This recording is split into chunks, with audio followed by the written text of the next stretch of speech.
Hello, everyone. I am Gina Plummer, the program manager here at the Alzheimer's Association, and it is an honor, an absolute honor to be here with you guys today. So we will have an amazing conversation on understanding and responding to dementia behaviors. We will discuss communication tips and strategies. So get ready because you guys are in for a really good presentation. So let's get started.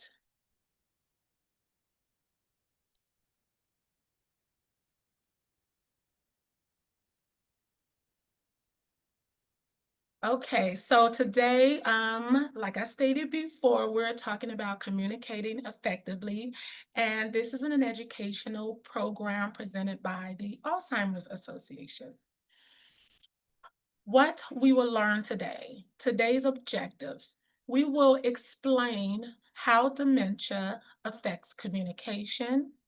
We will describe how a person-centered approach can help communication, and we will list strategies to help caregivers or anyone assisting someone with Alzheimer's or any other dementia.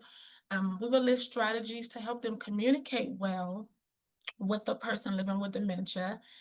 And lastly, we will identify ways to improve communication with family, friends, as well as healthcare providers. So let's start here. What is communication? Communication is how we tell people about our needs and wants. It's how we share our thoughts, our feelings, and our ideas. It's how we connect with each other. So, on a day to day basis, we all use communication in many ways, in many different forms, and it changes as we are dealing with different people in our lives. So, keep that one idea in mind that it changes from person to person as we move through this presentation. Dementia and communication. Let's get into it. How does dementia affect communication? Um, as we know, Alzheimer's is a very progressive disease, and we know that it causes damage to brain cells. So, given the things that we know about Alzheimer's, one of the inferences that we can make is that it will affect the way the person communicates. It changes, um, it causes changes in their brain that affects their memory, their thinking, their behavior, and their communication skills.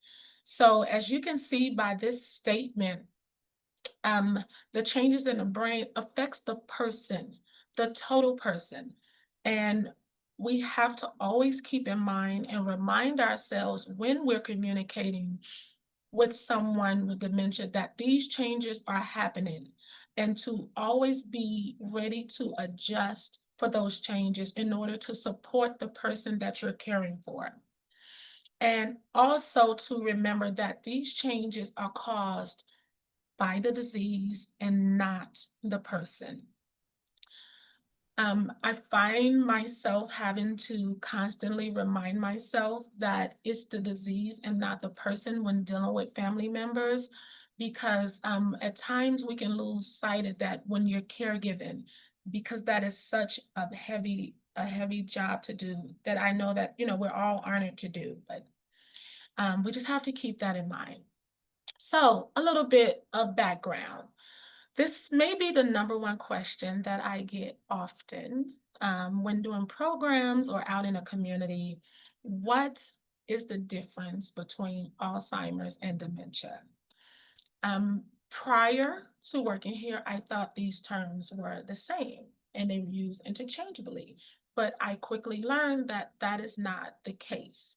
So this picture provides a perfect analogy of how to understand the difference.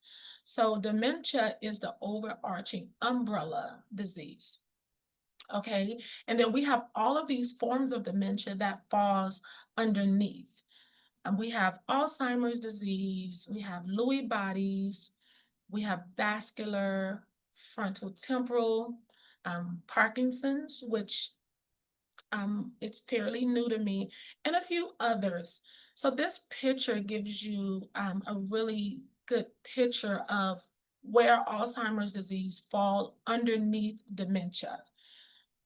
You hear Alzheimer's spoken about the most because it is the most common form of dementia. Communication changes are often the earliest sign of um, dementia or Alzheimer's.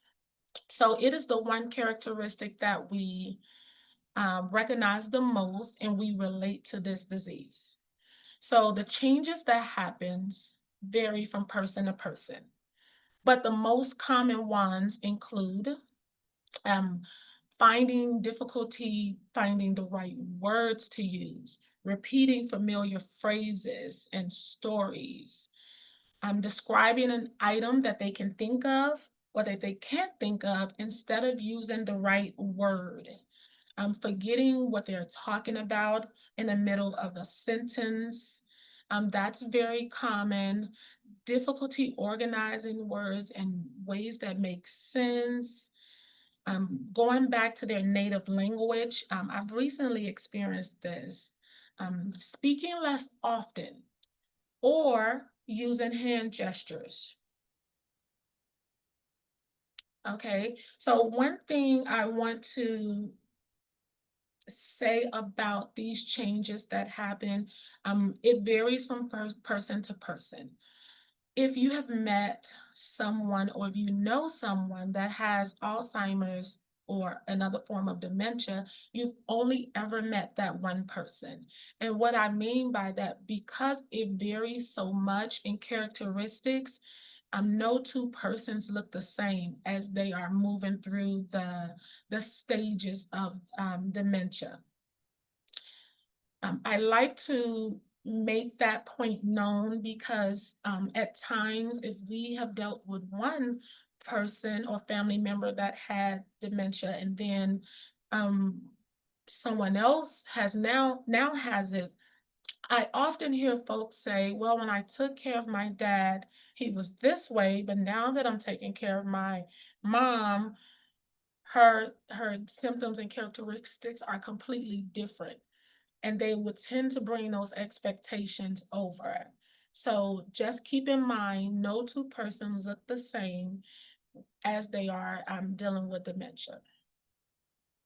So using a person-centered approach. Here at the Alzheimer's Association, we put a lot of energy, time, and focus into driving the person-centered approach to care. And the reason why we do this is because um, it is about the person that you're taking care of. That memory is being affected. They're having changes in their brain. So therefore, we as the caregivers now have to provide care. We have to think for them. We have to consider their likes, their dislikes, their wants, their needs in order to provide the best care possible for them. So we always have to have the person-centered approach at the forefront of our minds in order to provide the best care for them as possible. Okay. So a little bit more about the person-centered approach. So it's using what we know about the person and adjusting how we care for them with them based on their unique preferences and abilities. It's the approach This approach can help you communicate with someone living with dementia more effectively. Using the person centered approach allows you space and room to make the consistent adjustments that will be needed as the person progressed through the disease. So, what you did or how you approached a situation early on may not be the same way you approach it as they progress. So just keeping in mind as we're watching them, as we're growing with them, as we're learning, as we go along in this, taking what we're learning and adjusting.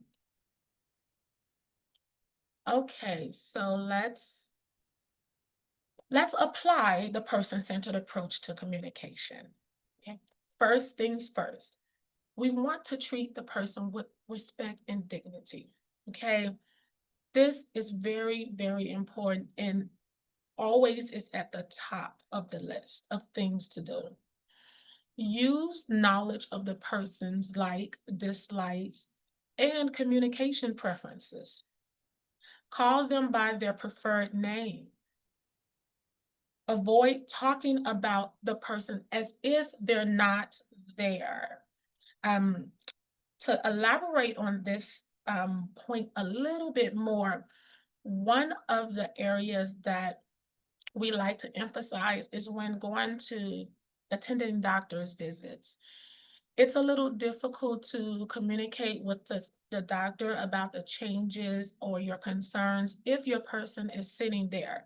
And then it is just as hard for the person to hear all of these things about them. So, one of the ways that we recommend to combat this is to maybe get in touch with the doctor ahead of time, send a note, or most doctors use mind chart. So put a note in there, or reach out to the doctor's office, or communicate with their nurse, and this will help you avoid saying things about your person. And then, we can extend that respect and dignity because we all know that we will not feel good if we hear people saying things about us in front of us. The next step will be avoid correcting them. Their perception is their reality in the moment, and the memory is, on a moment basis.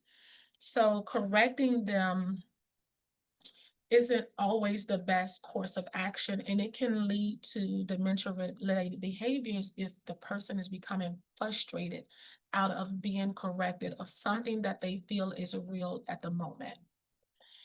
And lastly, validate their feelings. Validating someone's feelings is extremely important to me. And I think I might have moved that bullet point up on the list. And the reason why that is so important is because people will forget what you said to them, but they will never forget how you made them feel. So always remembering to think about, our actions, how we use our words, how we engage with people, and how it's making someone feel. And then when the person that's dealing with dementia communicates their feelings and how they're being interacted with, um, let's validate them, let's not invalidate them. Let's make sure they're heard, they're seen. And then if there's areas where we can correct, we will want to be more willing to do that. Um, Step two of applying the person-centered approach. Include the person living with dementia in the conversation, especially if um, we have an early diagnosis. So we should do this at every stage. But if we have an early diagnosis, this is especially important because it gives the person the opportunity to participate in their care. It gives them the opportunity to say what they want, what they don't want, how they want their care to be handled, and just have some say so in that care, while they're still able to have a say so. It gives the person some autonomy and, just a little reassurance that their voice was heard. Also, you want to talk directly to the person. Speak slowly and clearly. You want to use a calm tone of voice. Acknowledge what the person says and help them engage in conversations that's meaningful to them. So, um, in other words, we will talk about what they want to talk about. That's important. No matter if you feel we've had this conversation a million times or you think it's just not an important conversation, it is. to the person. So we will want to acknowledge and engage in those conversations. Lastly, we want to have conversations about family and friends and our lives, including things that we've done. So this helps with the person's memory, right? Just giving them a little recap of what has happened. So this is our way to try to preserve those memories as much as possible. So showing them pictures and things that you guys have done and explaining what's happened in those pictures, that can be a very rewarding and fulfilling activity for the both of you. So we always try to recommend that we do those things. Step three in applying a person-centered approach is be patient. Okay, we have to be patient. Give the person time to decide what they want to say. Avoid interrupting. Try not to speak for them and give them choices. Connecting in the moment. So when we're connecting in the moment, that goes back to how we make someone feel. So we know that we're reminded that there's changes happening in the breathing, I mean, in the thinking, but connecting in the moment goes back to how we make them feel. So maybe a hug, maybe a gentle touch, making eye contact, just being very gentle with the person and patient is imperative, and it works wonders when communicating with someone. The fourth step is limiting distractions. Find a quiet place that has a few distractions. Get rid of the extra noise and the visuals as much as possible. Try to have one-on-one conversations where you guys are talking directly to each other, making eye contact, maybe holding hands to add to that connection, and keeping the conversation simple. Not giving too many prompts, too many tasks at one time. That is very important. We are catering to the person's abilities at the moment, and we know that there's changes happening in the brain, so we want to make sure we're adjusting the conversation and keeping it simple. Next, we want to turn off or turn down any sounds or the TV. As we know, the TV serves as a major distraction for the most of us here on this presentation. So we will want to step away from the distractions and try to focus in the moment. And the major distraction that I'm positive all of us has encountered at one point or another is the phones. The phones are a true addiction. So putting the phone away, focusing in the moment, limiting the distraction, it allows you to be one-on-one with the person, engaged in a conversation, giving meaningful feedback. It allows you to be present. So once we put the phones away, turn the TV down, limit the distractions, we're good to go. Step five is the use of nonverbal communications. Um, Being very mindful of our body language and facial expressions. This is something that I am tasked with at the moment. I'm trying to make sure I don't convey one message and then my body language and facial expression conveys another message. I want to make sure my body language is positive. My facial expression is positive. Using hand gestures if I need to point at an object to help my person understand the message that I'm trying to convey or help them see an object. then that is something that you can do that's considered nonverbal communication. Another form of nonverbal communication is eye contact. Um, Gentle touch is another form of nonverbal communication. We can use touch, sight, sound, and taste as other ways to communicate. Moving on to communicating with others.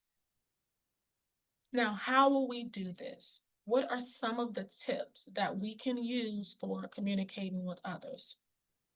So, here I've listed a few.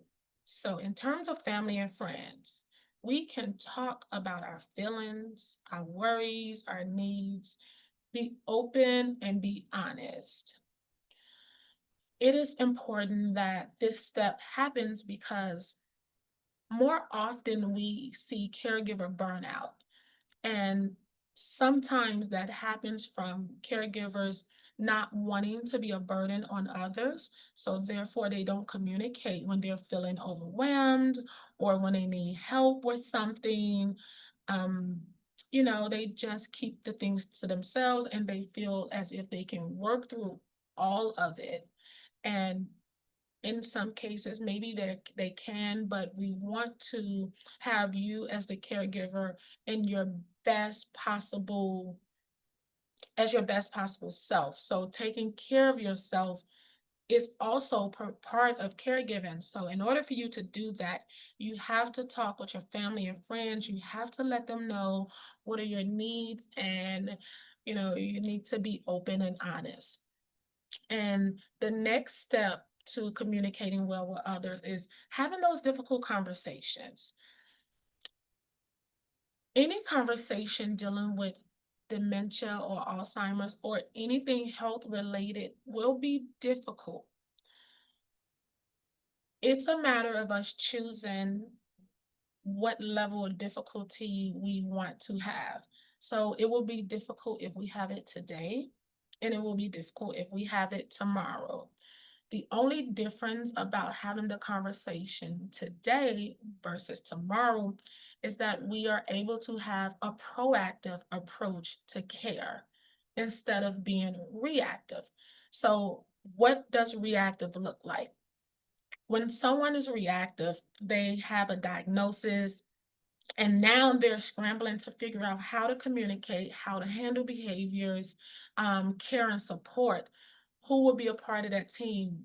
Do we have an advanced healthcare director? Do we have a power of attorney?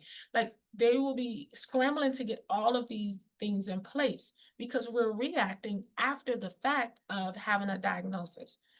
So having these difficult conversations and being proactive looks a little different. Now we can seek out the education materials, we can figure out what we need to do financially, we can talk with a person who has dementia and make sure we understand what they want. And it's just a little less stressful. They both are stressful, but the proactive approach is a little less stressful. And that difficult conversation allows you to support your person in the best possible way. Next, in terms of tips for communicating with others, is stay connected and check in regularly. Yes. Now we will move on to communicating with healthcare professionals. Prepare for your appointment. So I touched on this a little bit earlier in terms of speaking about your person in their presence. Preparing for the appointments may look like taking notes and having those notes written down, and that helps you as the caregiver as well because you don't have to try to remember all of the changes, when they happen, where they happen, what was the result. You'll have those things written down and you can give it to the doctor, and that helps paint the picture of what you're experiencing at home, and it will allow the doctor to provide the best possible care because he has the total picture. Next, it also allows you to explain in details what's happening. Next thing we want to do is during the appointment, take notes because it will be a lot of information to take in. So we will want to take notes in order to um, remember everything that the doctor talked about, and then we will have something to refer back to. And lastly, you want to think about the environment. Is it cluttered? Is it chaos? Does it provide trip hazards? What is the environment? So that helps communicate with others as well. And that wraps up communicating with others from the Alzheimer's Association. So now I will hand it over to Dorothy Colby. Thank you. Let me just share my slides here. Go.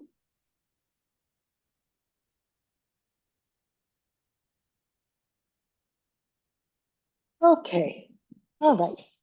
Thank you, Gina. Thank you so much. Um, let's see. I think I got everything set here. Um, so on for my part, I want to share some some tips and some things for us to kind of take a deeper look at those times when communication becomes extremely challenging. Uh, So I want us to take a moment. We're going to look at challenging behaviors. We're going to look at unmet needs and what's going on underneath these challenges we're facing, the six pieces of the puzzle. But before we even get into that, I wanted to ask you if you would if you have a piece of paper and a pencil or a pen, just take a moment to find that because I want you to, when you signed up for this workshop and thought about communication challenges and challenging behaviors, what kind of things came to mind for you? Each of you might have something different, but just kind of jot down one or two things that are the top of your list for challenging situations, challenging behaviors. So I'll give you just a second before we go on to the next one. And while you're thinking of it, I'm going to be sharing about my grandmother. I've had a number of family members who are living with dementia. My grandmother, who helped raise me, had Alzheimer's disease. My father had vascular or stroke related dementia, and my father in law, Parkinson's. And as Gina said, each person living with dementia is a totally unique individual. And in my case, they had three different disease processes going on. And so each of their journeys was very different. But my grandmother, one of the big challenges we had was that she was this is before we knew anything about dementia. She was always hiding her purse. It seemed like hiding to us, but for her, it was putting it in a safe place and then not finding it and thinking someone stole it. So I were writing this down. That is the one I would write down for my grandmother. So take a look at this long laundry list and take note to see if what you wrote down is on here. The chances are that it is. Uh, my grandmother's one, losing things. That's definitely on here, losing important things. But every person living with dementia is not going to have all these challenges, but they will have some of them. And over the course, the long journey, possibly, of living with dementia, you might have some of these in the earlier stages and they might dissipate and then other new ones come up later. So one of the big challenges around walking this journey together as the caregiver, the care partner, and the person living with dementia is things keep changing. And that is something that can be really challenging to adapt to. So the ones on here I kind of want to kind of call out is the when we're talking about communication, one of the things that comes up a lot is how to get someone who you're caring for to take a shower, go to the bathroom, help, accept this help that you're so lovingly offering, and oftentimes being pushed away. So the resisting or refusing care is a really, really big one. So I'm going to go forward here for a second. And I want us to kind of take a step back from all these challenges that we've been talking about these things that we're having trouble with. And you can take two hands like this, maybe the things that you're butting heads over, or maybe these two hands here, the things that you're pushing back against each other. Like, let's take a step back. We want to focus on the relationship. So instead of the outcome of this one encounter, for example, finding my grandmother's lost purse, what can I do to support this relationship first? And we are the key that makes it worth living, that makes life worth living. Because people who are living with dementia, with the brain changes that Gina outlined, they really are doing the best they can every second of the day, even when that best they can is objectively terrible. They are having a really hard time, and so are you. But because of the changes in the brain, they can't do it differently. They can't respond differently. So that's when we need to be able, again, to step back and look into ourselves. What can we do to change something, maybe in our approach, maybe in the environment, to help it be better for both of us, because we're in this together, that's for sure. So I'm going to have you take your two hands again. And if you're sitting in office, don't, no shame for other people, because we were doing this, do this. When we get into those challenging situations, those arguments, those, why can't he or she just see? Why can't they understand what's happening? That they can't drive anymore. They can't do. Take a deep breath. We want to try and move from here to figure out how, instead of tangling, how we can come together. Bring your hands together like this to build a supportive relationship in that moment. Put your two fingers up, I mean, so we can move forward together to a new place, space, time, where we can start taking positive steps together, small baby steps. So that's what we're going to try and do today. Learn to dance, be willing to back off. It's not an easy thing. And to keep in mind that being right doesn't necessarily translate into a good outcome. So when my grandmother says that someone has stolen her purse, that people are, the neighbors are coming in and taking her purse, for me to, when I know that's not right, like, no, grandma, nobody's coming in here. It's in your, under your bed, or in your dresser right next to your bed where you always put it. In that moment, who's right? In reality, it's me. But how does that make my grandmother? How did that? Because that is what I did, because I thought that I could drag her into reality. So instead of coming together and moving somewhere, I wanted to drag her into, like, look, see, you put it right here. Whew, take a deep breath. That didn't help anyone. If something was completely untrue, pointing out the error, as Gina was saying, like pointing out the mistake, that doesn't necessarily translate to a good outcome. That is not always the best approach.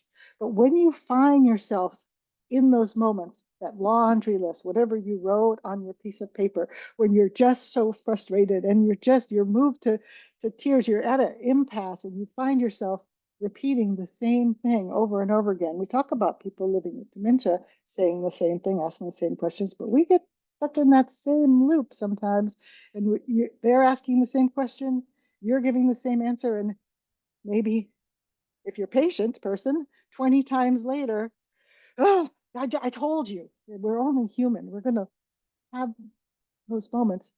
Pause. Take a little, everybody make a little timeout symbol and take a breath. So let's do that together. Take a deep breath in through your nose and breathe out through your mouth. And one more.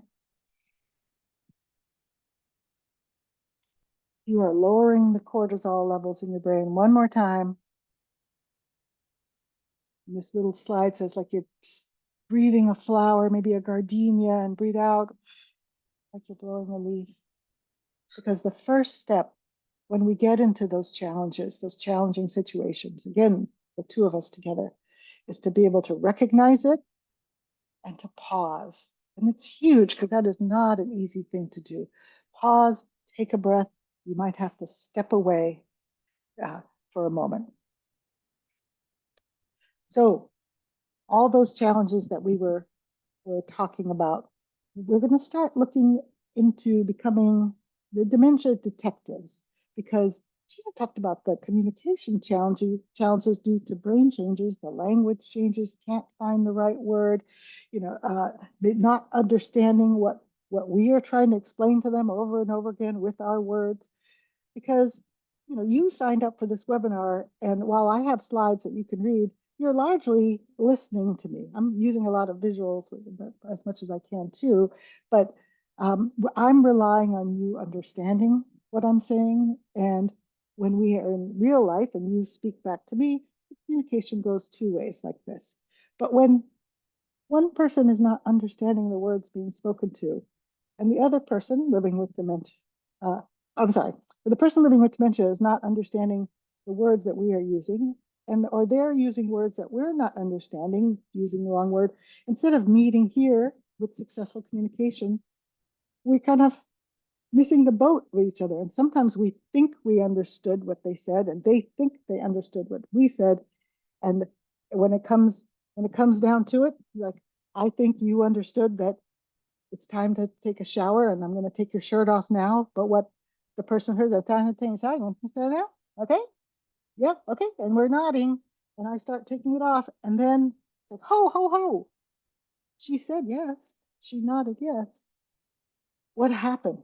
We missed each other. So we're going to look at what's underneath, what's happening, because when the words aren't there, we will see, I'm going to use air quotes, behaviors. And I want to step back a little bit from calling the challenging behaviors as a label. They are challenging and they are behaviors, but what we're really in is challenging situations with another human being. And all behavior is communication. So in these challenging situations, these behaviors that we're seeing, um, angry outbursts, frustration, pushback in those ways, those are all telling you something. I, the person living with dementia, am trying to tell you something, and I don't have the words to do it anymore because of the brain change. So instead of being able to say, "Oh, hold on a minute, I'm not ready for my shower right now," or "Who are you? I think I can do this myself," I will respond with emotional distress, and that can be a real challenge in those moments where we have to take that step back and take a deep breath. So I want to talk a little bit about the 10 top kind of unmet needs or signals that we get that we want to really keep in mind to be uh, these are ways that people communicate and to be able to figure it out. So it really does take putting on that Sherlock Holmes hat there. But take one hand out. We're going to start with the physical because in general this is a little more straightforward. So number one, intake, like suck them up like this. So hunger or thirst. I need food and fuel to go in. If my tank is low, let's say I haven't eaten all day, I'm living alone, someone brings me food, Meals on Wheels, whoever it is, but it's in the fridge and I don't know because of my dementia to find it or eat it or heat it or whatever it needs to be done. My tank is low. I may express myself in some of the ways you see on the other side of the slide as angry or sad, but underneath it, maybe I'm hungry or thirsty. But that's thirst, of course. If that goes on too long, you can lead to dehydration, and that definitely leads to changes in behavior. Second one, your pointer finger. You can point up, so your energy is high, or down, whew, energy is low. So I'm tired, or I'm revved up, tired or revved up. So sometimes that happens at a time of the day that is not favorable for you. So I've napped all day, and so now in the late afternoon, I'm full of energy and maybe even up all night, and I just have this energy. I have to get it out in some way, and so that can be a challenge. Number three, which I imagine myself urinating, this little coming out. Our body needs to get things out. Pee, poop, sweat, tears sometimes has to come out. When things don't come out, that's when we have problems. Number four, it's hard to lift this fourth finger up, discomfort. So that's how I remember it. This is very uncomfortable. Don't hurt yourself if you're doing this. But I am not comfortable. This is too hot. This place is too hot. This place is too cold. This chair is too hard. So I will respond. You and I are the same. If we are in an environment or some sort of discomfort, we won't tolerate it for very long. We'll get up and leave. We'll do whatever we need to do. We had a situation at where I work at Holly Creek once where the staff brought me a chair, a upholstered chair that looked completely normal. And they said, oh, there's a spring kind of poking. It wasn't poking all the way through, but it was poking in the seat. They felt it when they sat on it. So I sat on it and I could feel it poking. So that chair needed to be repaired. But I thought to myself, how many residents had sat on that chair? Residents who couldn't communicate verbally and then gotten up and they're a fall risk. What do we say when someone who's a fall risk gets up? Oh, whoa, whoa, sit down, sit down, sit down, sit down. We get them to sit down. What's the stimulation? Discomfort in their backside? Up, down, up, down. What gets charted? If there are any medical professionals out there, patient is restless. If you're told to sit down repeatedly, what you might get a little upset, agitated, but it's what's under it is the discomfort. And the last one on this side, the physical, the pinky is small, but it's mighty. It's pain. Pain changes the way you think, the way you behave. The most common cause of chronic pain in older adults is arthritis. Many of our residents or elder family members have prescriptions for as needed Tylenol, for example. But people living with dementia don't are have been shown not to get even the most basic pain relieving, that even if it's prescribed for them, because of that communication challenge. So I might ask you, any pain today? I'm shaking my head no. You shake your head back no. No, you're good. Okay. What you don't understand is that we're just copying each other, but the communication didn't happen. And then I didn't get that pain medication. And then I'm crying. Why is she crying all day? Chronic pain, perhaps. So again, this is complicated. These are 5 physical things that can happen to any of us. These things affect all of us, all of our human bodies. But when that communication is challenged, that's when we have to become good detectives. So this is your 5 physical ones. Take your other hand, and these are the expressions of emotional distress, and lay them over top, because sometimes we see the emotional distress and it's masking one of these underneath here. So maybe I'm constipated and I'm like upset or angry. We see that anger coming in. That's the first one, but it's hard to see that underneath there. So we'll start with the emotional distress. So anger, if you take your thumb, that's number 1, anger, and lay it over the other 4 like this. Let me put it in front of my camera. Anger is one emotion that can mask others. So I might be extremely sad, lonely, scared, or bored, and it might be expressed as anger first. So when we meet anger, it's jolting for us, but again, it's all behavior is communication. I'm trying to tell you something that I don't like what's happening. I don't understand what's happening, and it's expressed as anger. And you'll notice that each of these doesn't just start with like in anger, it doesn't start with furious. It starts with a little lower level. So irritated, angry, furious. For each of these, anger, sadness, loneliness, scared, that one there, and bored, they start off low level. And then if we start butting heads, or if just left to simmer, we'll get up to the higher level. So in general, things don't just come out of nowhere. They, but it's up to us as good dementia detectives to notice before it gets up here. So that can be a very big challenge. So these slides here, this top 10 unmet needs, and then the next one that we're going to be doing, those will also be available as separate handouts. And the one thing I want to talk a little bit about is going back to the anger when someone's very, very upset.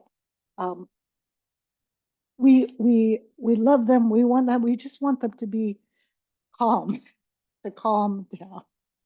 So our impulse is often like, oh no, no, no. So my grandmother, for example, very upset about her purse being stolen. For those of you who have carry purses, if you can't find your purse or you think your purse was stolen, how well can you think? How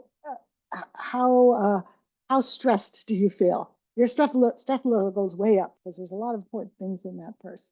And if someone said, "Oh no, don't worry about it. I'm sure your purse is fine." No, don't tell me not to worry about it.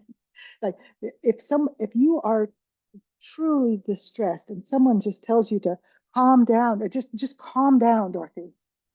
Think for yourself for a moment. How do you respond? How have you responded in the past when you've been upset and someone told you to calm down? Chances are it made you more mad. So don't tell me to calm down. You're invalidating how I'm feeling at the moment. Even though, going back to my grandmother's story, her purse was not stolen, but it was true for her. Her brain had filled in that gap. Of course, she didn't lose it. She didn't hide it under the mattress.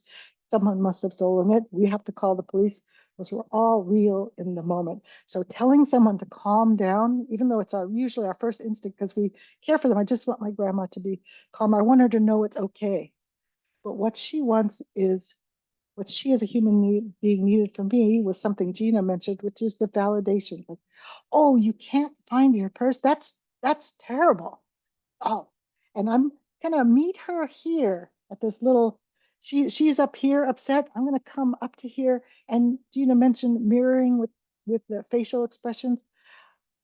I want her to understand that I understand that she's upset, and that can be very hard because it's hard to face those the complicated, the more difficult emotions sometimes. Say, oh, I, I'll help look, or I'll, I'll, I'll help. So I'm never going to tell her I don't believe you that it's stolen. While I'm looking, can you find something else for her to do while waiting, for example? Can I give you a cup of tea while you're waiting, or a cup of coffee, and let me just go check around, or I'll make a call. I'm probably not going to make a call, but let me make a call. And in that moment, let her know that I'm on her side and I'm here to help, not to tell her she's wrong, not to tell her to calm down, and so that we're together in this so we can move forward. Move forward. So the next slide that I want to show is you've been the dementia detective trying to figure out, the physical needs, the unmet needs, and the signs of the emotional distress. But now what? What can we do to help in this moment and maybe in future moments? Because I know my grandmother's going to hide that purse again, and we're going to go through this again. What are the things that where I can make changes, and also recognizing what are the things that I can't really make have much effect on. So the six pieces of the puzzle. So you see on the left of this brain or this head, it says brain changes at the top, and then the person, and then health changes. So for my grandmother, she had Alzheimer's disease. That was kind of a slow progression. That was not something that we could have any influence over, especially at the time that this was the past, not like now where there are some medications to help alleviate some of the symptoms, possibly. The person, who she is, what her history was, what her life purpose and things like that were. That's also all fixed. And her health issues. If someone has other disease processes or other things going on, especially at her age when she was developing dementia, which would be in her 80s, we're in health wise, we're kind of trying to keep the status quo. There isn't, a lot of things that we could do to turn back the clock the way possibly lifestyle changes now when we're younger can make a big difference going forward because we have time on our side. But if you look at the other side of the head here, the environment, the stakeholders, and the time, these are the three areas where we can have more influence. And I want to focus in particular about stakeholders. And stakeholder is who is everybody in the person's life. So if you put your thumb up like this, if this is the person living with dementia, and think about who's in the closest circle first. So it might be you, maybe some other family members. Everybody's different. It might be non-family members. And then the circle goes out. You know, you have your neighbors, you have your doctors, you have the male person that comes, you have the senior, the daycare program or the home health aides. So we have all these people have a stake in this person's life. And each one, I said, Gina mentioned each person living with dementia is unique. Well, so are you. And so are all the stakeholders. So this relationship is also unique. So taking a look at that, and you have taken a step today in terms of your influence as a stakeholder by coming to this webinar, how learning about the brain, learning about different things about dementia and about challenging behaviors, that will make a difference for you going forward in understanding what you're seeing and hearing. And a change in understanding leads to an eventual change in how you respond, and hopefully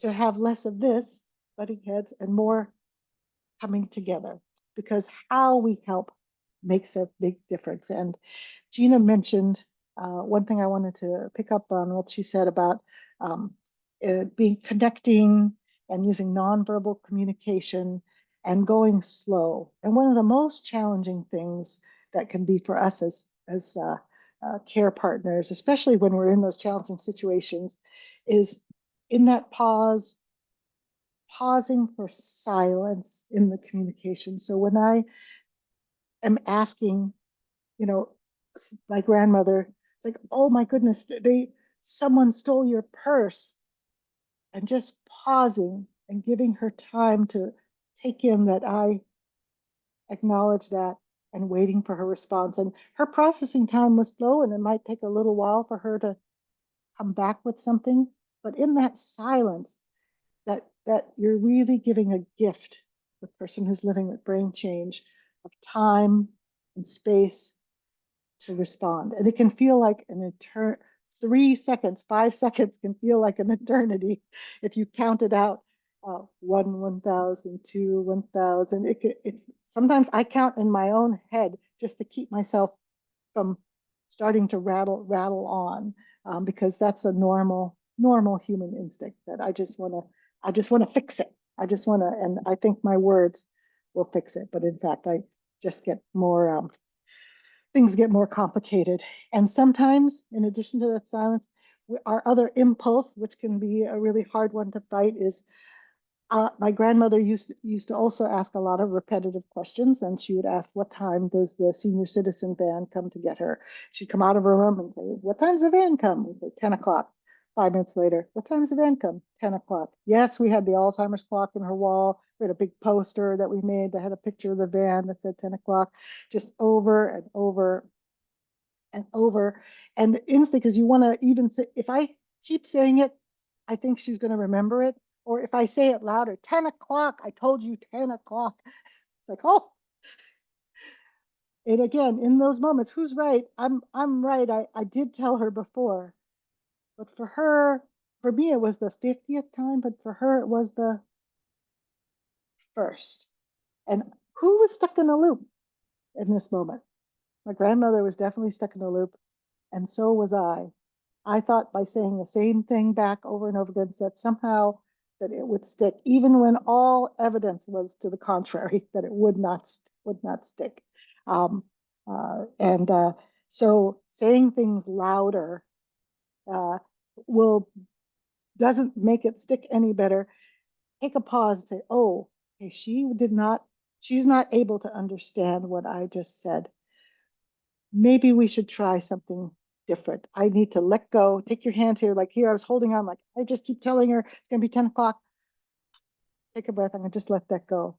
She cannot ever remember it's coming at 10 o'clock. And that's okay. It's not her fault. It's because of the brain changes, because of the dementia. But can we do something different together? Can we go, "Oh, well, I think it comes at 10 o'clock, but while we're waiting, can you help me fold this laundry? Can we, can I show you the orchid that's blooming outside?" Just a little something different, because if you're old enough to remember LPs and records, when the needle gets stuck and it's going to stay there, nothing's going to move it unless we do something different. And in that moment, maybe for 30 minutes, she's not going to ask me what time the van comes. And that's a gift for both of us. I can't erase the disease, but I can create a more positive moment for us together. And maybe sitting in a different room, not alone in her room, would help ease that spinning mind for her. So that's an example there. I'm going to go forward here. I would just want to recognize that and have us each acknowledge for ourselves as caregivers and care partners in this, that it's not easy. And you are going to have these moments of conflict. You are going to have these moments of frustration. And something that worked great every time I set the table this way, he always eats it all. And then now it doesn't want any of it. Whew. Why isn't this working? Pause. Remember, take a deep breath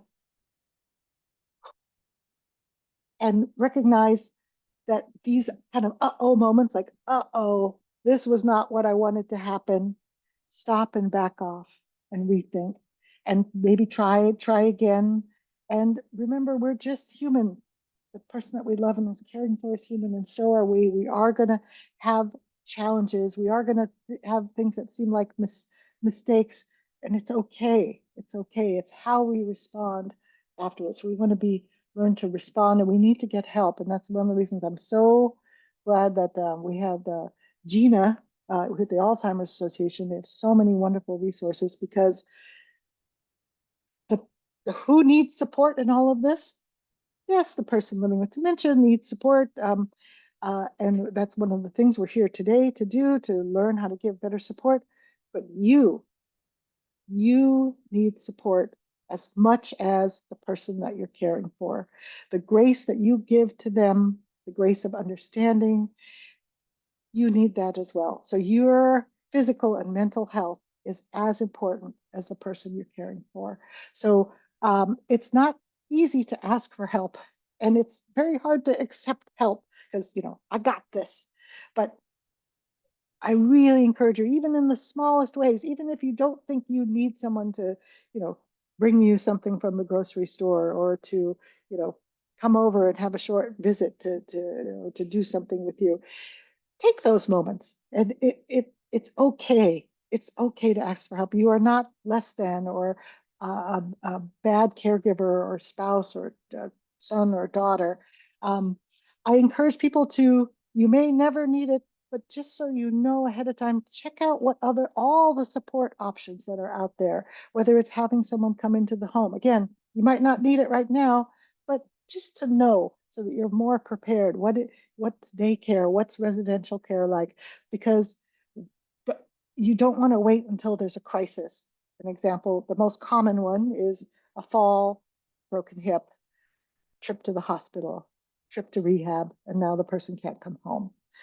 And so it's better to check things out, plan ahead, because it's not if, it's when. And you want to also watch yourself for signs of burnout, and to be find ways that so you can get that support as well. So um, okay, there we go. Hold on here. Oops, I went one too far. Here we go. So we want to make sure that we think about, if you don't get the help for yourself, the stress affects how you are able to think. If we're talking about people living with dementia's brains not functioning optimally, you as a stressed caregiver, I hate to tell you, but your brain's not working functioning uh, optimally either. And when that happens, we if we don't get the help that we need, we miss the signals. We ignore things that possibly could have been supportive. We wait to see if it gets worse, or we reach our limit and we blow up and we react, well, maybe even overreact, instead of being able to respond in a more constructive way. And again, it's because we're only human. So getting that help, getting support, whether it's from friends and family. Sometimes we don't have friends and family close enough, whether it's professional, working with a therapist. Big fan of working with therapists and counselors, support groups like the Alzheimer's Association has. But you don't have to be alone. You don't have to go it alone. Um, uh, okay. And the last thing is, in addition to getting support, you need a little time truly away for yourself, both physically and spiritually, uh, and to be able to list that way you can really see the person and listen. Because when you're this close all the time, all you see with your person is their dementia. You see all the behaviors. It can become, especially as it gets harder and harder, hard to see the person behind all that. But when you can get away for a while and come back, and then you can see the person and that relationship again, establish that relationship again. Oops. I want to be mindful of time here. Yep. That just keeping in mind when it comes to communication, keep in mind that people living with dementia are doing the best they can. And remember which person in the relationship has the healthy brain, that is us. But sometimes it's under a lot of stress. And to take care of yourself. Um, and coming to this webinar is one, you could check that off on your list of things for self-care for yourself today. Taking some time for an educational moment. I want to thank you for all that you do for uh, the person or people that you are supporting who are living with brain change. It makes your desire to learn makes a positive difference. And so slide has some other resources about the positive approach to care and Teepa Snow. There are free and paid resources there, free videos. AARP and the Alzheimer's Association has some great resources as well. And Halikuike has a dementia education hub where many past webinars are there in addition to the slides and also written summaries, articles about the different topics. So I am going to we'll move into the question and answer, and Gina and Jody will come back to join us.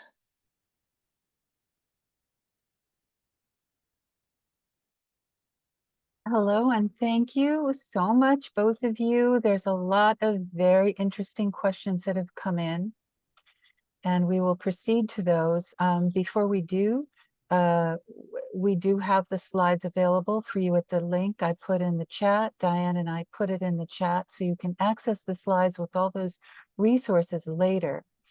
But I will go off camera and start with these very good questions. I just launched the post poll. So if you all see the poll, go ahead and please answer that. The pre and post is important for our grants. Thank you for doing that. Okay. Yes, there are hard copies, not hard copies, that we don't provide printed copies, but there's digital copies that are available. First question, is the only way to distinguish what type of dementia a person has can only be done with a brain scan? You want to take that, Gina, or? Yeah, yes, I'll take that. Yes, that is correct. We can usually, at times, the physician or the geriatrician or neurologist can tell by the signs and symptoms, but to be absolutely sure, we would want to have a brain scan. Thank you. Is it ever appropriate to let my husband know how sad and grieving I am about the loss of his brain power? I have no one to grieve with me, and I'm all alone. I cry whenever he says dumb things all day. I try to laugh or hide, but it's awful. Yeah, yeah, it, it really, I'm so sorry. And it is extremely hard. Uh, One of the things I think that makes living with dementia, caring for someone living with dementia different than, let's say, caring for someone who's living with, let's say, a terminal cancer diagnosis or some other kind of disease, is that, let's say, with a cancer diagnosis, that the patient and the caregiver can both understand what's happening and the disease process and kind of together cognitively through it. And one of the things that changes for people who are living with dementia is they are not able to to self-assess and often don't have the awareness of their own changes. So it's clear to you that I'm saying things that don't make sense or I'm making mistakes, but it's not clear to me. And explaining it to me sometimes it doesn't often go well. So that can be really, really hard because the other person can't understand, and it's really, really tough. And so I think people who are living with dementia, if they see someone they love, crying, often they have the same human instinct to, they might not understand why, but might be able to have some moments of comfort together. But I would say really and many people are in the position of not having any additional support for themselves as the caregiver. They're the only ones. But even if there isn't family to, if speak to your physician, getting some kind of outside support and acknowledgement for yourself, whether it's through getting kind of a counselor support or a social worker, or even I'll let Gina address what the Alzheimer's Association might be able to offer, but don't be alone. You're the things your husband is facing. He's not the only one, and it's sometimes really nice just to know that it's not just the two of you, and that knowledge can help. It doesn't change what's happening, but it can help um, with the feelings of isolation. Yeah. To piggyback a little bit off Dorothy, um, I, to extend the Alzheimer's Association to every services to everyone here, if you need someone to talk to, if you're looking for that emotional support, we will like to let you know that that is what we are here for. Talking with your partner about it may not always, go as well as we hope. One of the things that's happening, there's changes in the brain that's happening. So besides them not being able to actually process what you're saying, it may put them in a place where now they're living with guilt of what they're doing to you. So we're here for you. If you need to talk, you can schedule a care consultation at any point. And you're not alone, as Dorothy stated before. Thank you. We also have live presentations at Catholic Charities Hawaii. Will be sending out notice of one coming up on November 1st on Oahu about dealing with stress. It's really good to get together with caregivers at events like this, because these are always attended by the majority of unpaid family caregivers that may be going through similar things. So we'll be sending you resources whenever they're available. Just try to take advantage of anything you can. So moving on here, how to distract or divert challenging questions, e.g., what happened to my husband? For my mom's case, she doesn't know or remember her husband passed. I believe it is too much of a shock to keep hearing negative news. So I try to distract, but I don't always know how to distract. Yeah, it's very, very common for someone to, and it's one of the, I think, a great challenge for families, that someone doesn't remember their spouse passed, and thinks they're still living, or even in my grandmother's case, that thought her parents were still living, like, I gotta go, my parents are looking for me, or um, and a lot of times it starts, if you find that you say, oh, that he passed away, you know, this year or 10 years ago, and you find yourself in a loop of that, that's definitely a sign that again, like, they letting go of trying to bring them into that reality. So we have many residents at Halikuike who would say, I'm looking for my husband. Say, oh, you're looking for your husband. Uh, I'm not sure where he is, but if I see him, I'll let you know, which is true. I would be very shocked if I saw him, but if I did, I would let them know. But sometimes it can lead to, like, I'm not sure where he is right now, or where do you think he is? We had a resident say, oh, he's probably playing golf.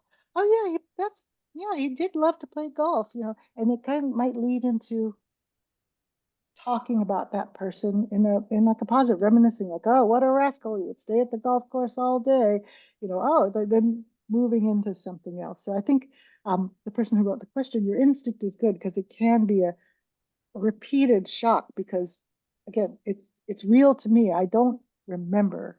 I don't have that memory stored, and so in my mind that he's still alive. So um it can take some finesse and trying to keep in mind it's not that you're lying lying to them, and I don't even prefer the word therapeutic fib. It's a different reality. And it was a reality that was true in the past for her. And that's where she's living. And so I can't drag her or my grandmother into the present and say, and believe me, my grandmother examples are ones before I knew anything about dementia. And I thought, reasoning and rational explanation would explain it. Like, how old are you, grandma? Okay, you're 85. How old do you think your parents would be? Uh, they're not alive anymore. Okay, that was not the kindest thing to do, but I really thought that that the best thing was to try and bring her into this reality because I didn't understand. Do you know any other tips on that one? I know, I think Dorothy Okay, Dorothy hit that one right on the okay, head. okay. This whole thing about the fibbing, the therapeutic fibbing, which some people think is lying, and they cannot lie to the person with dementia, is very important. It's a theme that's coming up in some of the other questions. Mm-hmm. It's okay to do a fibbing like that if it's going to upset someone, if you give them bad news over and over again. I Mhm, think of it as that they're living in a different reality that's related to our reality, but mhm, it's different. And it's related to actual brain damage and degeneration. mhm, So so their if anything, their brain is lying to them, but actually it's not even lying. It's trying to make sense of the world. mhm, If I feel a little uneasy, where's my husband? That's going to make me feel at ease. So mhm, sometimes that where's my husband? I have to go home. It might not even be about, remember those unmet needs we talked about? It might not be about the husband or home. It's about the feeling I get that I don't feel secure, but I know if I'm home or I know if my husband's sitting next to me, I'll feel more secure. So what's underneath it? Yeah, you know Um, what? I would actually jump in there. One of the things that I like to say is their perception is their reality at the moment. So, as human beings, the way we perceive things and process things, that is what's real. So, for my aunt that we provide care for, it was a little bit of a battle getting everyone in the house to understand that what she thinks, what she is saying, is actually in fact real for her at the moment. So, us kind of telling a little story to lean into whatever she thought worked wonders, right? The more we said, no, that's not true, nor that's fake, no, the more we tried to change her mind, it only made her more aggressive because she's like, no, this is what happened, right? So Mhm. now we just, go along with it. She starts off with these stories, and I just finish the story for her. I just help out, and she just walks away, and she's happy. Yeah. So that will always be the preferred outcome. Whatever works for her in that moment. It's not like you're trying to truly deceive her or Mhm, mhm, do mhm. something deceptive. You're just trying to work with what you have in the moment and do what's in their best interest. I thank you. usually let them be my guide too. I'm not making up elaborate stories to, Mhm, whatever they're telling me. Like I think he's at the mhm, golf course. Oh yeah, the golf. Do you play mhm, golf? I just kind of mhm, go with mhm. whatever they're. Yeah, a little bit like improv, I would say. Yeah, yeah, I like it. Thank you both for that. I just want to Yeah. get a reality check about time. Oh Can you yeah. both stay a bit late to answer the questions because there are some Let's see. 15 questions left? Okay. Uh, Yeah, I are could say you a little both later. able? Thank you so much, everybody. I would not type any more questions though if you're doing that. Better to just give the question to me via email or something because we need to rush to get to the rest of these questions. So here's the next one. The list of examples of challenging situations is good. would appreciate definitions of some that are not so evident, Oh, sure. Yeah. like Like perseveration, perseveration, shadowing, shadowing. Sure. Sure, initiation. sure. Yeah, yeah, yeah. So perseveration is when a person is stuck on a particular thought. They just can't let go of this one. One thing that I've experienced, also heard, is like, gosh, my mother forgets everything that happens recently, but then this one thing happens and she just can't forget that. Like the one time, I come late, and now she's always like, I'm on time every time, and this one time I'm late. Now she just will not let go of, she thinks I'm late even when I'm on time. That's kind of like a perseveration. I'm stuck. I'm kind of stuck on this point. We do it too, to a certain. Sometimes people can just get stuck on a certain thought pattern, and without being moved to something else, like kind of like my grandmother and the What Time's the Van Come? She would perseverate on the van. Shadowing is, I see this often, especially when it's just the person and one caregiver, and there's no one else in the relationship for the whole journey.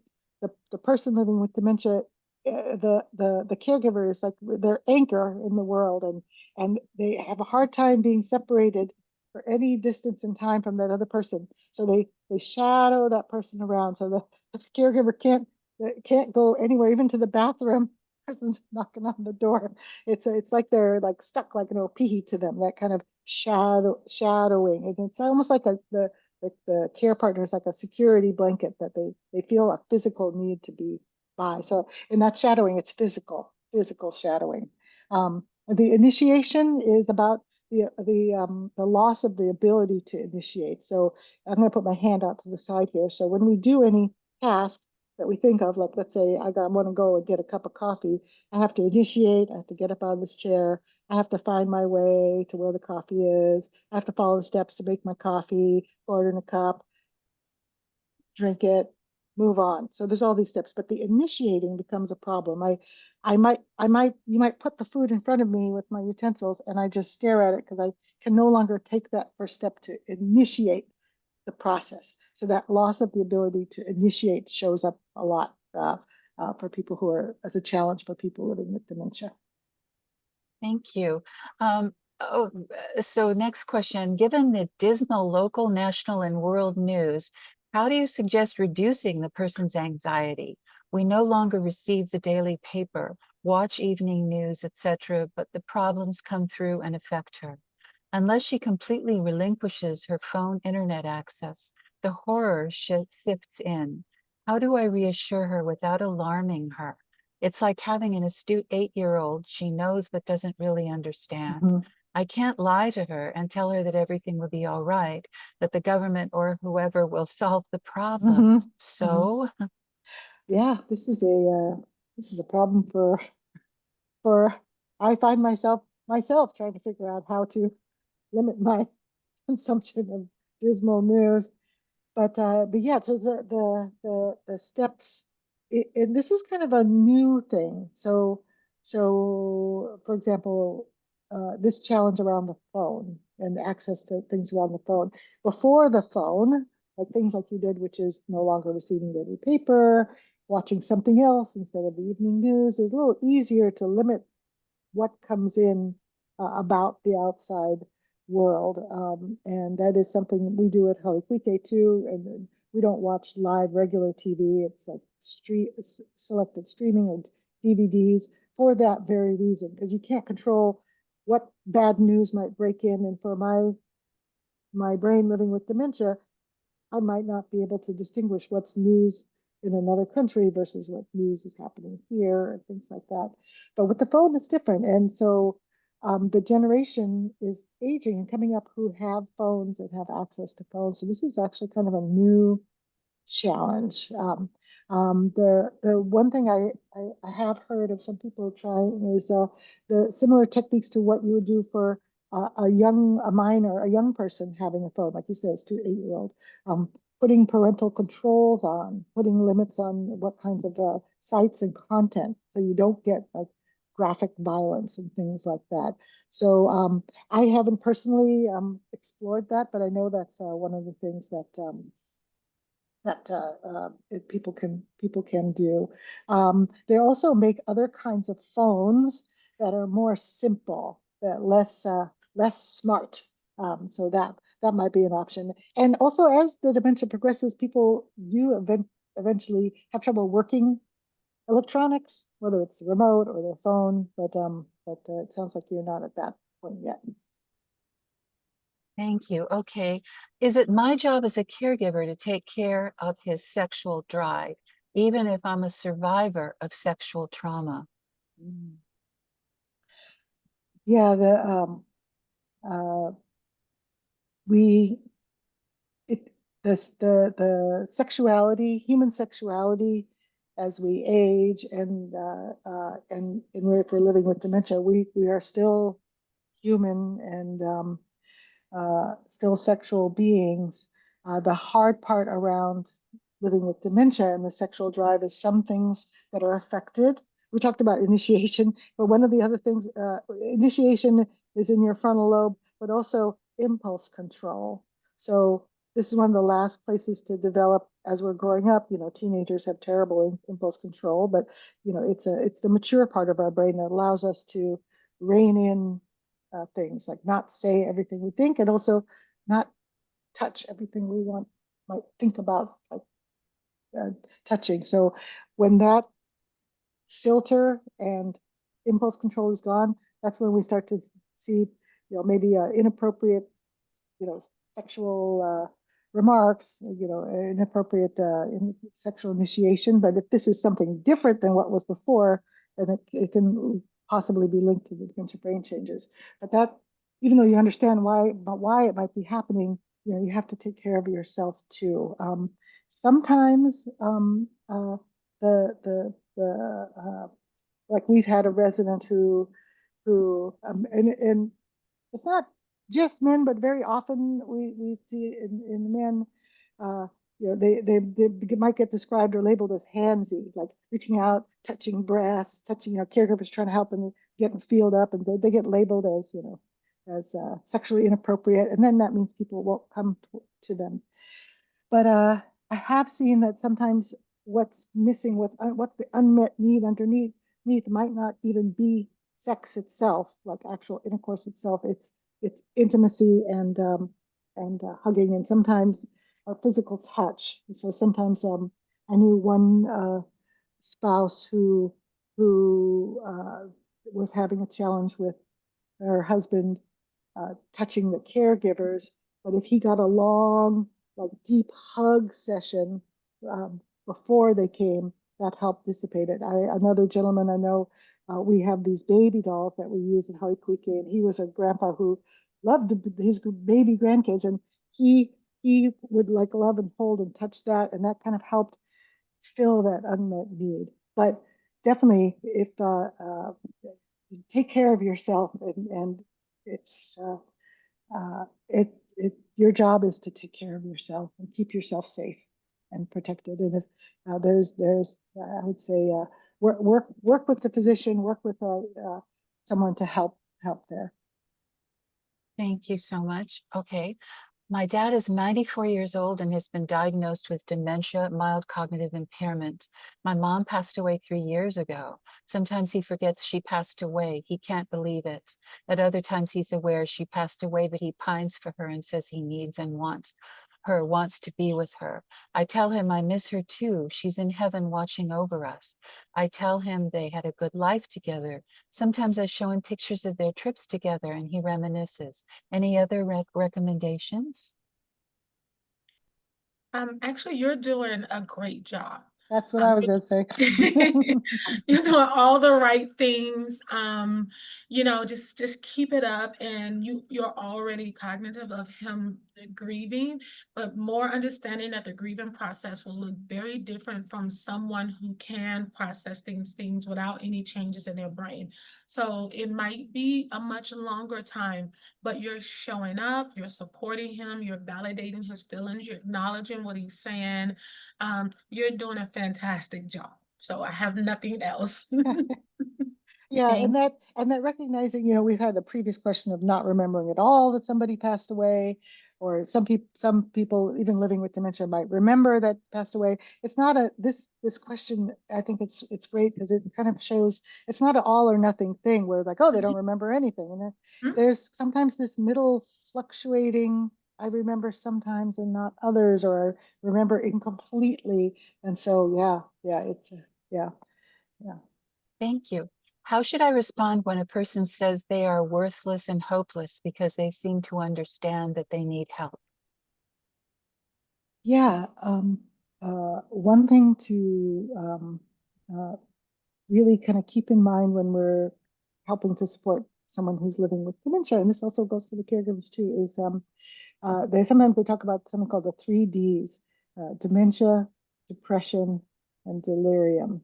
And I want to highlight the depression because these 3Ds like to hang around together: dementia, depression, and delirium, and their symptoms mimic each other. And so, um, just because someone is living with dementia, they can also have be depressed, and depression is treatable. But you can't erase the dementia, but um, uh, the loss of ability to do things, that would possibly trigger depression in many people, not in any human being. So, keeping track of these symptoms and talking to the physician about it to see if there might be other symptoms of depression, apathy, not interested in doing things anymore, loss of appetite, all that kinds of things. Kind of getting to the bottom again, being that detective around, in this case, physical and physician related things.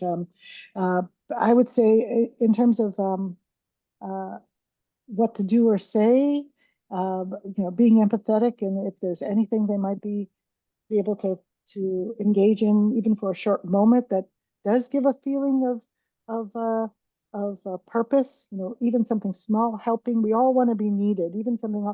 Can you help me fold this? Can you, I want to ask your advice. Do you like this one better or this one? I mean, just anything small that I value you and I want to know your opinion, or I really could use your help, can help people even with loss of other areas feel valued and needed. But get a check for depression is what I would say. I'm going to rush through here. My Okay. husband has been talking less and less and appears less and less interested in anything. However, appears happy and carefree. Mhm. I am concerned. However, should I be? Should I be doing something more proactively? This is a common thing that happens as the disease progress. I would lean into the things that you're noticing does make him happy, the things that he likes. I would try to focus on those a lot more, but him communicating less and expressing interest is common, and it happens over time.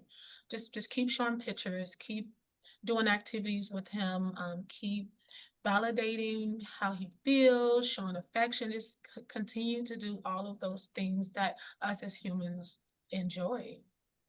One of the things that's very powerful, I mean, at any stage, but especially as language is fading, is music. Enjoying music, and some people, even if they can't speak a full sentence, they can sing all the words to songs they knew when they were young, and I mean young, like high school and younger, and childhood, and like every word comes flowing out in part of the brain. So music is a wonderful way to connect, even when language is lost. Yeah, I It's a agree. blessing that he's happy and carefree. Mm-hmm, The mm-hmm, contentment of that mm-hmm. stage is wonderful. Thank you for sharing that. Okay, my husband keeps calling our dog by the wrong name. Should I correct him? I love that question. That is long. I would say, long as the dog doesn't mind, I think it's okay. Yeah, I think it's okay. I concur. Yeah, it's in the uh, it. I would imagine it might be. I mean, it could be a made up name, whatever his brain has come up with, or it could be the name of a past dog. But it could, even though the name is not correct, he recognizes it as a dog and is calling it. I think that's a positive thing. Yeah, Yeah, and especially if the dog is still responding, yeah. you know. It's okay. Yeah. Yeah. Yeah. Yeah. Sometimes animals have multiple names, you know, that In the we call our dog all kinds of cute diminutives and things too. So, yeah. Yeah. In the case of mild dementia, is it better to correct a delusion, such a person breaking into the house while she's still able to understand?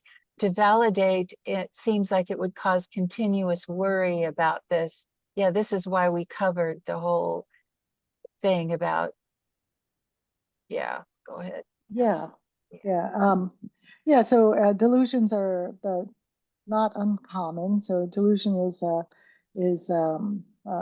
thinking thinking something is real that is not that is not real, like someone's been breaking into my house and stealing my toilet paper or or something like that, as opposed to hallucination, which is seeing or hearing something that's not there. Like I think I see someone in the house that's not there. So it's a little bit different, but it's not uncommon.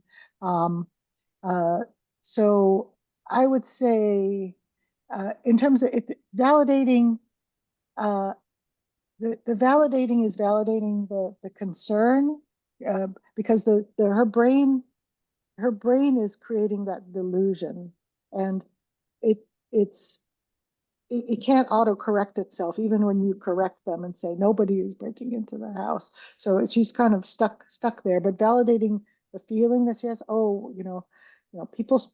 I'm speaking in like like open terms, like, oh no, people shouldn't be breaking into the house. I we'll just we'll make sure that doesn't happen, or I'll check all the doors, or kind of just that kind of reassuring. But chances are, if it's a true delusion from caused by brain change of dementia, that correcting will might lead to pushback. But yeah, it's a little bit tricky. But I would think about validating, not so much validating like, oh yeah, people are breaking into the house, not that kind of validating, but validating like, oh my gosh, that we don't want that to happen, and we don't want that to happen. Let's see what we can do. Yeah. Okay, what is the number one thing that someone with mild dementia and their caregivers can do to slow the process down? My 91-year-old mom is aging in place but has declining senses. My sibs and I have monthly family meetings. The doctor, right? I mean, Yeah. maybe you Do you want? can mention about how meds, Yeah. Do you want to but take it, Gina, or do you want me don't to? stop it, but they go ahead, Gina. Yes, so one of the latest medications, and I struggle with the name. I'm so sorry. I'll put it That's in a okay. Me chat. too. Me too. Um, it is disease modifying. Previously, we only had medication that was behavior modifying, meaning we will treat the symptoms, the wandering, the behaviors, so on and so forth. But this disease is disease modifying. But this medication is disease modifying. However, um, the medication is available in early stages. So, which is why we are having webinars like this and many others to spread the awareness, to kind of minimize the stigma that's in a way that's preventing folks from even wanting to check it out, because it's scary. If I get tested early and I'm told I have some form of dementia, I don't know if that's something I would want to know today. But if I found out, at least, there are some options in terms of medication that is available only in the early stages.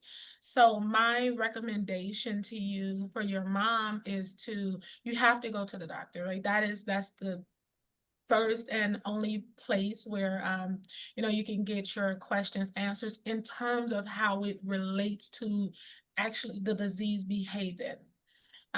So yes, start with the doctor, the geriatrician and neurologist.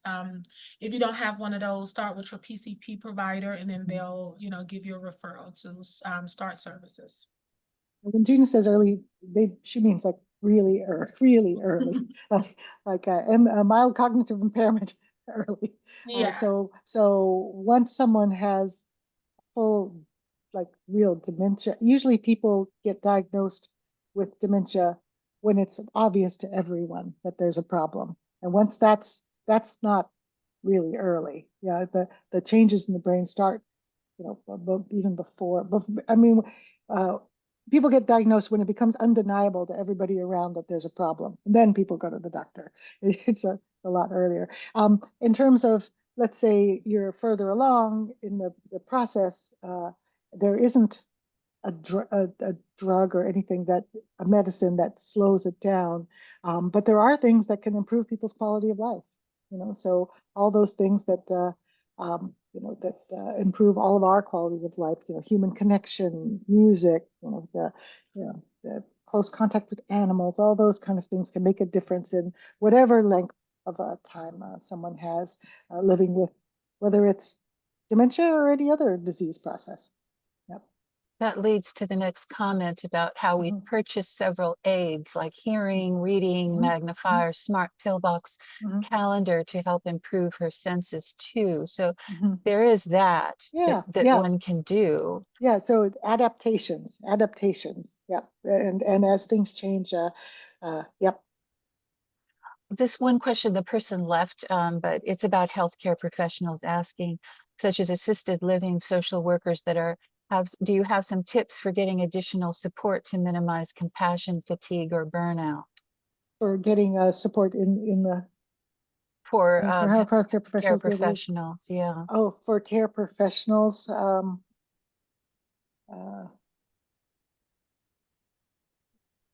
so not for getting professionals into the home to prevent caregiver burnout. I'm not sure I completely No, understand the the question. question is for healthcare professionals. The person asking is a Oh, healthcare professional. oh, So okay, I guess okay. she's wondering how, they can have Yeah. minimize compassion fatigue or burnout. Mm. Yeah, yeah. I think burnout is high. Compassion fatigue and burnout is real in healthcare, and it's whether it's dementia care or any acute care setting. It's healthcare workers are under a tremendous amount of stress. But I think one of the things that can help specifically with dementia care and healthcare is things like this: the education and understanding that the people that you're trying to help and support, they're not crazy. They're not doing this on purpose.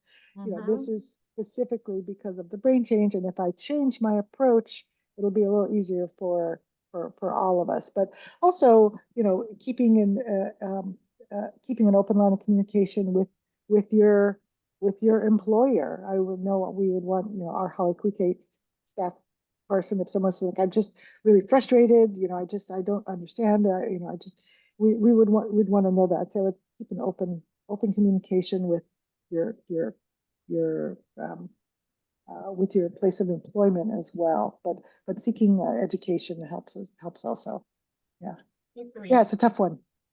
Yeah. We only have a few more, you guys. Okay. Thank you so Okay. much. We still Yeah, no have problem. 74 people online, Awesome. so we thank you all Thanks, for being everybody. here. Can you provide a few examples of some hand gestures that can help Ah. communicate in the mornings when our loved Mm-hmm. ones still may not be fully awake or fully Mm-hmm. functioning? Mm-hmm. Yeah, yeah, I like that question about the morning. And a lot of times my answers to things is to try and imagine myself in, like, if when you first wake up in the morning, how uh, aware are you, and how long does it take you to like focus in? Or even sometimes if I picture myself, like let's say you're in a hotel in a different town or somebody else's house and you wake up, you're like, hey, where am I? What? When you first wake up. But but uh flipping on the lights and like saying, hey, time to wake up, pulling down the blankets. That it would be a jarring. So how can we do it more gently? I would lean back into music, maybe soft music, bringing the lights up a little bit and being not too close. I'm going to come to the camera like, hey, good morning. Maybe that's a little much, but being kind of on the side, maybe putting your hand on the person's knee or below the knee, giving a rub there. That's a joint that we like. Humans, humans like. I'm going to rub on my knee here. We like pressure on the joint. Just kind of take your time and pause and wait. Good morning, slow and low. Wait, they can see your smiling face, but not too close up. Just give it some time. Just take it slow. Take it slow. Yeah. Thank you. When would it be appropriate to move a person living with AD dementia out of his home to a memory care facility? Presently, he's having home care supervision with personal care, Mhm, medication management, meal prep for mhm, about 3 times a week. mhm, mhm. Mhm. Um, I'll jump in. Go ahead. That is totally subjective to on a case by case basis. Mm, mhm. Um, Talking it over with your family and the care providers, it really is going to be based off when is it too much for you? When can you no longer provide the quality of care that you've been providing? Is the care changing and it's too much for you? So that's really a decision that's made with the family. And you can call either one of these organizations and we can help walk you through it, but just having a realistic conversation with yourself, like, this is too much. I'm unable to do this on my own. I need help. Maybe physically you can't do it. You can't do lifting, or maybe you're up in age as well. Maybe the caregiver also has to work to provide. So just having that conversation and being mindful that we're taking a person-centered approach. So you're doing what's best for the person, and this is not a selfish act. It's because they need more and you want to give them more. So you will have to also look within yourself and work on being okay with that being the right decision for them so that you don't live with guilt or feeling as if you threw them away or something, Mhm. because that's not what's happening. We're doing it for them, and we're going to do it when we know that we are burnt out. Yeah, it's very individual. There's so many reasons. Mhm. Caregiver burnout, I would say, is one of the biggest ones, but sometimes just the physical environment's not right anymore. Sometimes, as expensive as I know long-term care is, I work for the place and it's not cheap, but in-home 24/7 caregivers is like the most expensive. So sometimes even the finances drive people. So it's very, very individual. But I encourage people to think about if again, do research so you know what's out there. And if the time comes that you do need to um, have a long-term care facility be their new home, think of it as I like people to think of this as expanding your care team. So you've expanded it to have people coming into the home, and now you've added a whole building to those people who are coming to care for him. So it's not giving up, it's not letting go and getting rid of the responsibility.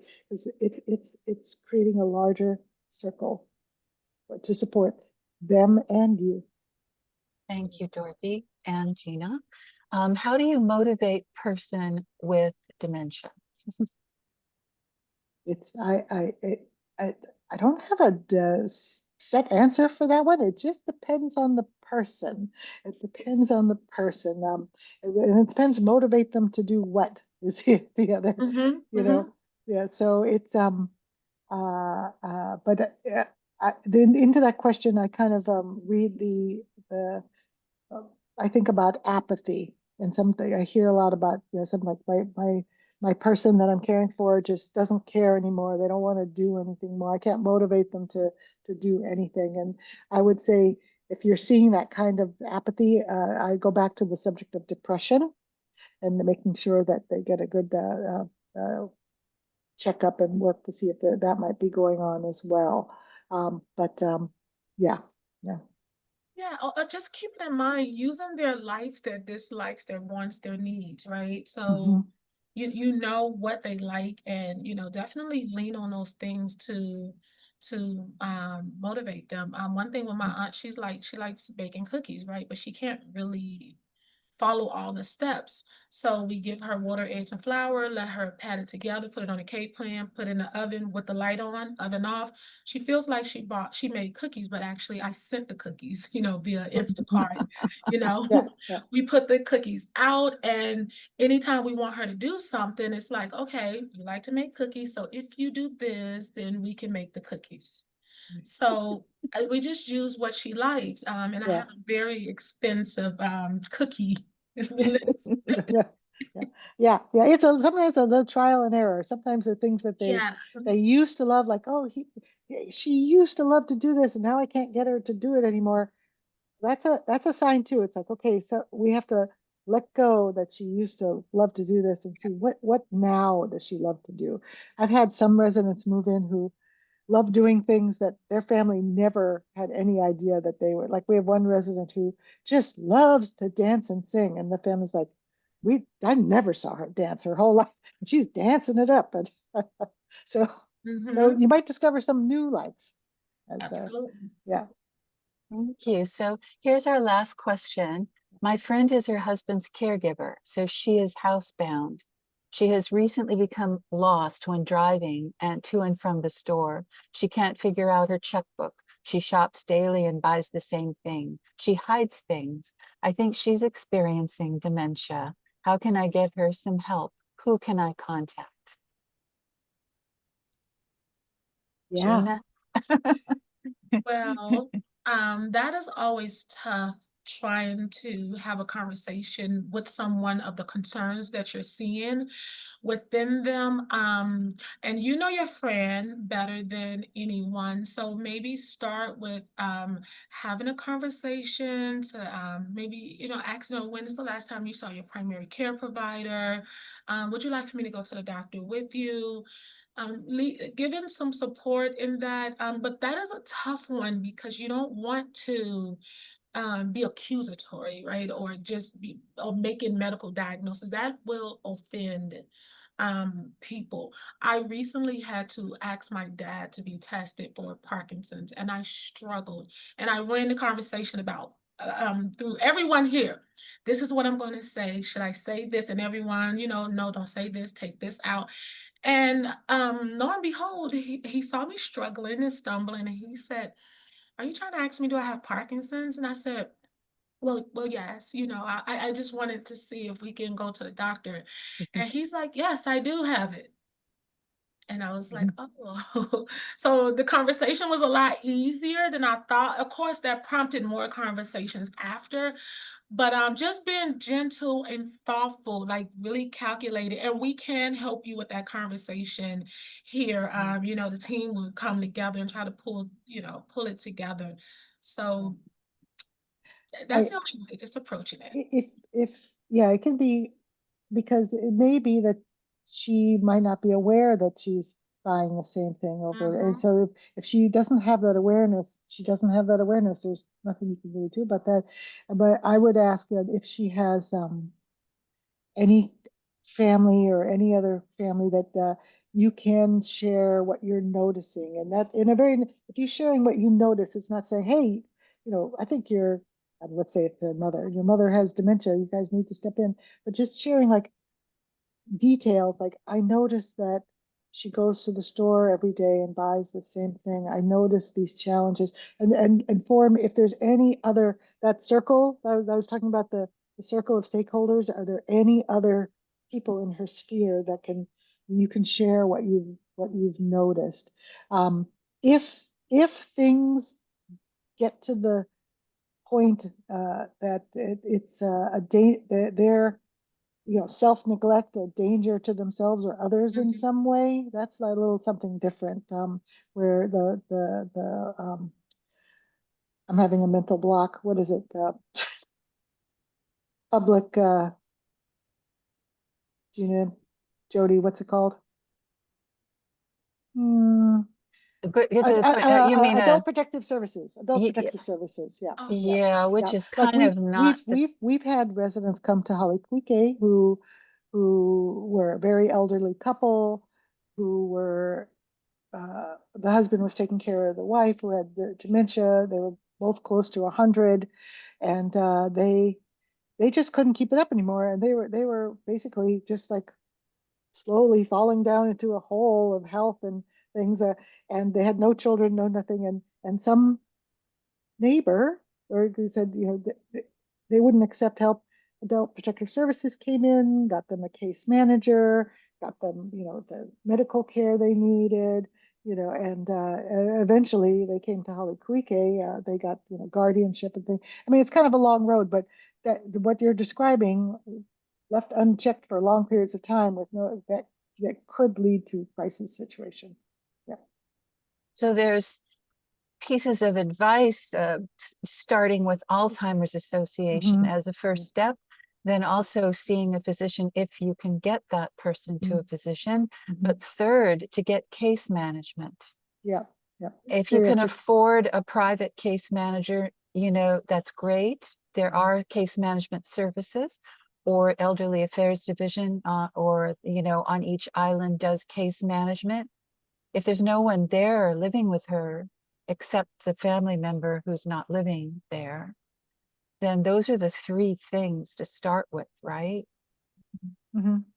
But anyways, all of you that are still here, we appreciate you sticking with us, and it's obvious how caring Dorothy and Gina are. And we really appreciate them as resources in the community. It's really good to have Alzheimer's Association here, because yes, they have a whole wonderful bouquet of services and trainings all the time. Catholic Charities Hawaii also does, and the link that we all gave you for this training today, if you scroll down, there are like 50 sessions that have been recorded, some of them with Dorothy going back since COVID, when we started doing Zoom trainings. So now that you're on the list, please keep in touch. We really honor what you're doing in the community, whether you're an unpaid family caregiver or a provider. So thank you for being with us today. We will be in touch, and thank you both, Gina and Dorothy, for all of your Thanks for organizing this. caring and expertise on this. And anyway, so that's it for today. Everyone have a good rest of the week. And Yeah, thank you. Thank you, everyone, for staying on so long. Thank you. Yes, we truly appreciate it. Thank you. Thank you. Okay. Okay.